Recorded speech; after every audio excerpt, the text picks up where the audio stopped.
We are ready to engage with anti-government forces, with the Taliban, in a dialogue on human rights, humanitarian issues, on protection of civilians. We need to deliver a change of the situation. We cannot accept that civilians are being killed by improvised explosive devices. We cannot accept that increasingly suicide bombers, including brainwashed children, are used to kill civilians. This is not an Islamic way how to treat brothers, how Afghans should treat Afghans. In 2012, UNAMA documented 7,559 civilian casualties.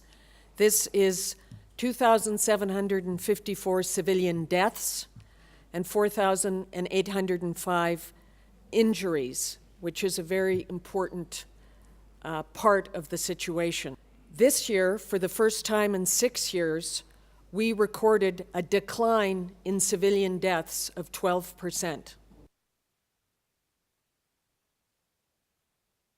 This reduction in civilian casualties, in our view, comes from 4 things.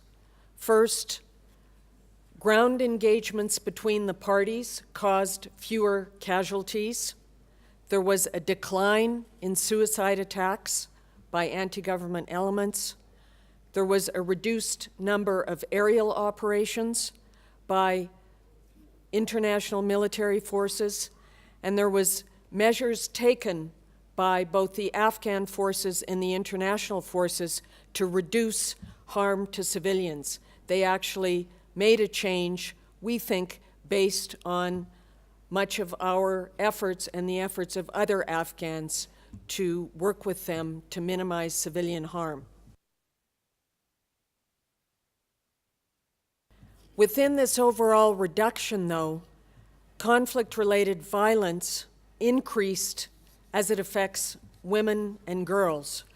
We saw an increase of 20% of women and girls killed in the conflict. And the sad reality is that they were killed and injured while going about their daily work, their daily business.